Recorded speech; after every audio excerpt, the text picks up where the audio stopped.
ये मेढक की कहानी सुन अंदर का जोश जाग उठेगा।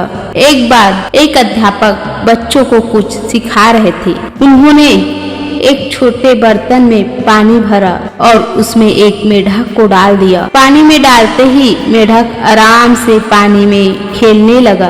अब अध्यापक ने उस बर्तन को गैस पर रखा और नीचे से गर्म करना शुरू किया। अब जैसे ही बर्तन का थोड़ा तापमान बढ़ा तो मेढक अपने शरीर के तापमान को भी उसी तरह एडजस्ट कर लेता है और उसी बर्तन में मजे से पड़ा रहता है। धीरे धीरे तापमान बढ़ना शुरू हुआ। एक समय ऐसा भी आया जब पानी उबलने लगा और मेढक की क्षमता जवाब देने लगी। अब बर्तन में रुके रहना संभव न था। बस फिर क्या था, मेढक ने बर्तन से बाहर निकलने के लिए छलांग लगाई, लेकिन अफसोस ऐसा हो न सका। मेढक अपनी पूरी ताकत लगाने के बावजूद पानी से भरे बर्तन से नहीं निकल पा रहा था, क्योंकि अपने शरीर का तापमान समायोजित करने में ही वो सारी ताकत हो चुका था। कुछ ही देर में गर्म पानी में पड़े पड़े मेढक ने प्राण त्याग दिए। अब अध्यापक ने बच्चों से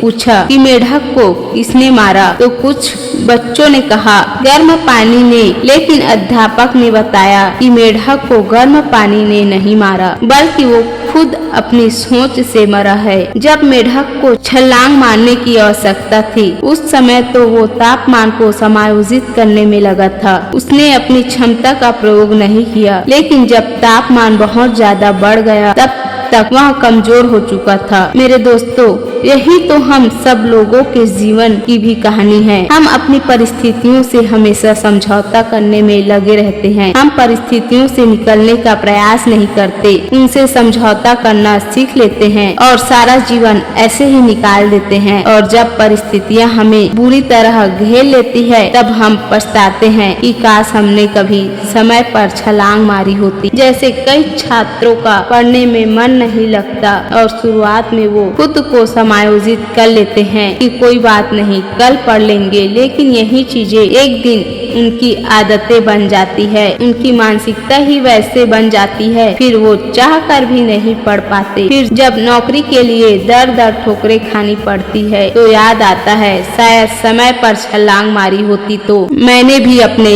जीवन में कुछ बड़ा काम किया होता। अच्छी बुरी हर तरह की परिस्थितियां इंसान के सामने आती है, लेकिन आपको परिस्थितियों से समझौता नहीं करना है। बहुत सारे लोग बुरी परिस्थितियों को अपना भाग्य मानकर ही पूरा जीवन दुखों में काट देते हैं। बहुत अफसोस होता है कि लोग समय पर छलांग क्यों नहीं मारते। संघर्ष ही इंसान को जीना सिखाता है। स्वामी विवेकानंद जी कहते हैं, कोई फरिश्ता तुम्हारे आंसू पोंछने नहीं आएंगे, कोई फरिश्ता तुमको उंगली पकड़ के सफलता तक नहीं ले जाएगा। अगर कोई इंसान आपकी मदद कर सकता है तो वो है आप खुद। आप ही वो इंसान है जो खुद को सबसे बेहतर तरीके से जानते हैं। खुद को मरने मत दीजिए, अपने अंदर के जोश को ठंडा होने मत दीजिए। उठिए, देखिए आपकी मंजिल आपका इंतजार कर रही है। तो दोस्तों, ये जोश भरी कहानी आप लोगों को कैसी लगी? अगर आप लोगों को ये कहानी अच्छी लगी होगी तो मेरे चैनल को लाइक, शेयर और सब्सक्राइब कीजिए। फिर मिलते हैं ऐसी नई मोटिवेशन वीडियो के साथ। धन्यवाद।